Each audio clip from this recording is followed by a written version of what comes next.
In a forgotten corner of the Nevermore Academy greenhouse, shrouded in cobwebs and the ghosts of long-dead flora, Wednesday Addams made a peculiar discovery.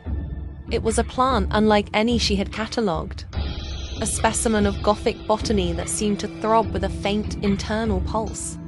The pot was unmarked, the soil an unnaturally deep black. Its single nascent leaf was the color of a fresh bruise, and a delicate network of veins pulsed with a faint violet light. While other students concerned themselves with trivial matters, Wednesday found a worthy subject for her morbid curiosity.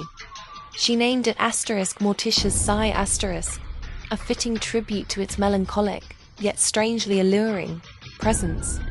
The air around it was cool, carrying a scent of damp earth and something else, something akin to forgotten memories. The plant's growth was aggressively unnatural. Within days, what had been a single sprout had become a sprawling tangle of dark, thorny vines. By night, they silently slithered from the greenhouse, their tendrils creeping along the cold stone floors of Nevermore's corridors. An unsettling quiet began to fall over the student body. Students who happened to brush against the encroaching vines would stop, their eyes glazing over. They would stand for minutes, sometimes hours, lost in a listless trance, their expressions vacant and their usual teenage energy completely drained. Enid's vibrant blog posts became morose poems. Ajax's serpentine gaze grew distant and unfocused. Wednesday observed this creeping apathy with detached interest, noting the plant's parasitic effect on the school's emotional ecosystem. The anemic atmosphere was almost pleasant. The climax arrived on a night when a furious storm raged against the academy's stained glass windows. Drawn by an instinct she couldn't explain, Wednesday returned to the greenhouse. The entire structure was now a monstrous cathedral of black vines. The glass panes rattled, not just from the wind, but from the pressure of the growth within. At the heart of the writhing mass, a colossal blossom had unfurled. It was a terrifyingly beautiful spectacle, its petals the color of deepest midnight, and from its core, a hypnotic phosphorescent pollen drifted into the air. The glowing spores swirled in mesmerizing patterns, promising a sweet, eternal stupor to any who breathed them in. This was the source of the school's lethargy, a siren's call to oblivion. Yet, Wednesday remained unaffected. Her particular constitution, a tapestry woven from stoicism and a general disdain for overt emotion, rendered her immune to the pollen's soporific allure. While the plant pulsed, expecting its final, most potent victim to succumb, Wednesday produced a concoction she had prepared from her personal chemistry set, a volatile mixture of belladonna extract, formaldehyde, and a drop of her own rather potent blood. With a practiced hand, she administered the solution directly into the plant's core. The magnificent blossom shuddered violently, its glow sputtering before extinguishing in a hiss of acrid smoke. The vines recoiled, shriveling into brittle husks.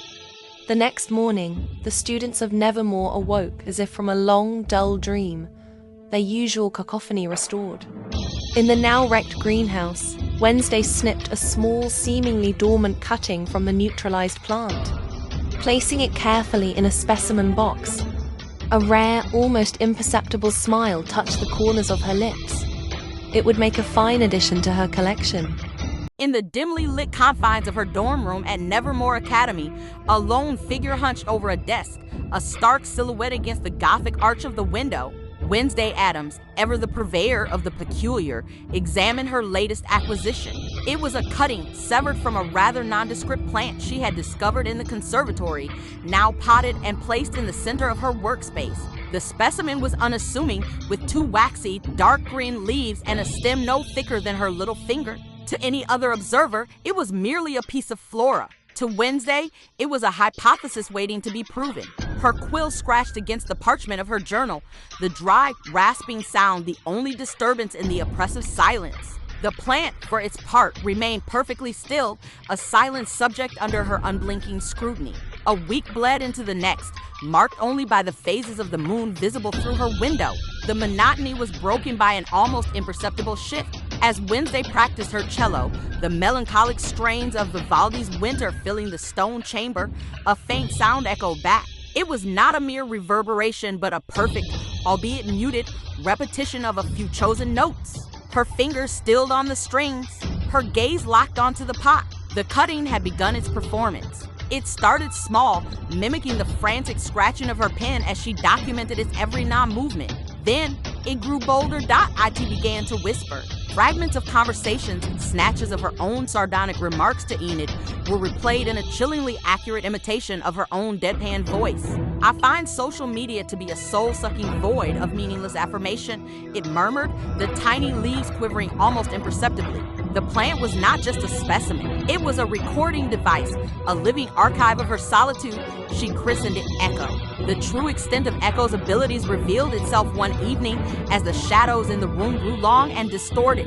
Bathed in the singular glow of Wednesday's desk lamp, the plant began to cast shadows upon the wall, not of its own simple form, but of intricate, moving figures. It was a macabre puppet show.